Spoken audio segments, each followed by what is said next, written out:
Hey everybody, this is Brian. Welcome to the 59th Qt tutorial with C++ and GUI programming. Today we are going to discuss the tooltip. And before you stop watching my tooltips, you should note that this actually has a lot to offer.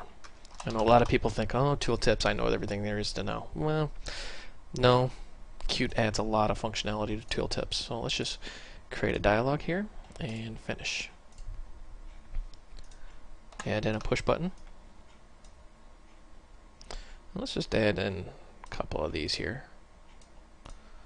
That way we've got a couple to play around with. So we'll call this push button 1, and we'll call this push button 2. There, now we've got our push buttons on our dialog here. And we'll just set the names right here so you can see which one's which.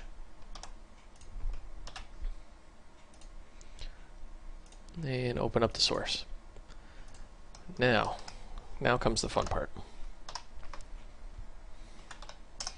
And we'll say set tooltip. And we'll say hello. And compile and run. And after it's done building, it'll open up. There's our beautiful application. When you mouse over the push button, there's our tooltip. Now I know many of you that have programmed in other frameworks and other libraries are probably rolling your eyes going, see, I told you, it's just a tooltip. Well, we're not done yet. There's actually a lot more to tooltips in Qt. If you know any HTML, you can put in some HTML formatting. So we'll say hello world with bold. You see how world is bold? But that's not all. You can actually get really stylized with these. For example, let's say font color equal, notice the single quotes, give it a color name, we'll say red.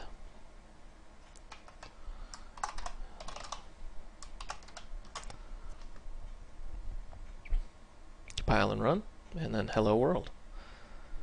Now you might be sitting here going, wow, that's pretty neat, but you know what? That's still not all. You can do a lot with tooltips. I was actually very surprised when I first started using tooltips in Qt. I almost skipped the chapter. I was like, I'm not going to read tooltips. I've done tooltips a million times. But you know what? I'm really glad I read it.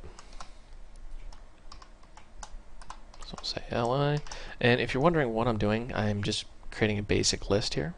So I'll say item 1, do a little copy and paste magic here.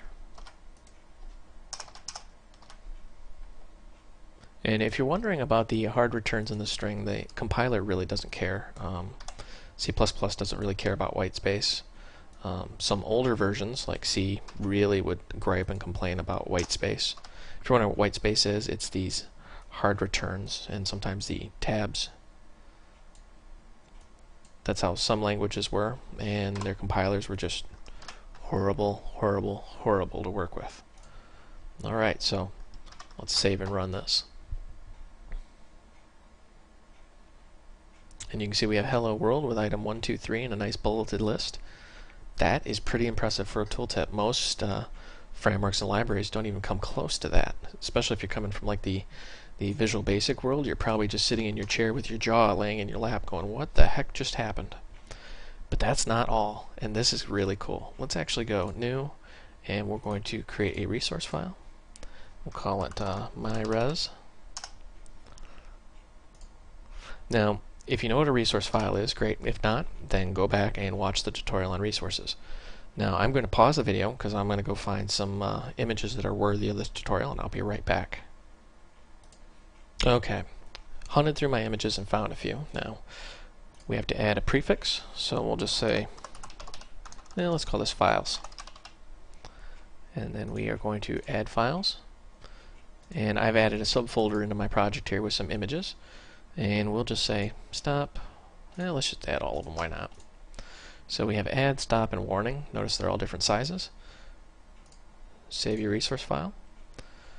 And let's say UI push button 2, set tooltip, and we want to add an image in here. So I'll say img src equal, notice the single quotes, Single quotes are very important because if you use a double quote, it'll actually break your string. And because it's in a resource file, we need the colon, and we need the path. We'll say files, images, and say add.png. Then add some text in behind here. Compile and run. It may take a second or two extra because you're building a resource file. And when you mouse over, you see there's your add icon, hello world. Pretty neat. And let's just see the bigger one in here, stop.png.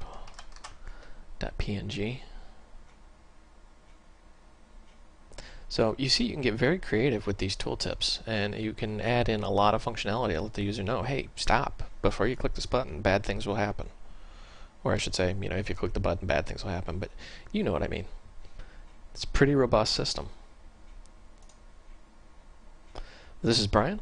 I thank you for watching. I hope you found this video educational and entertaining. And keep up with the feedback. I like hearing from you guys.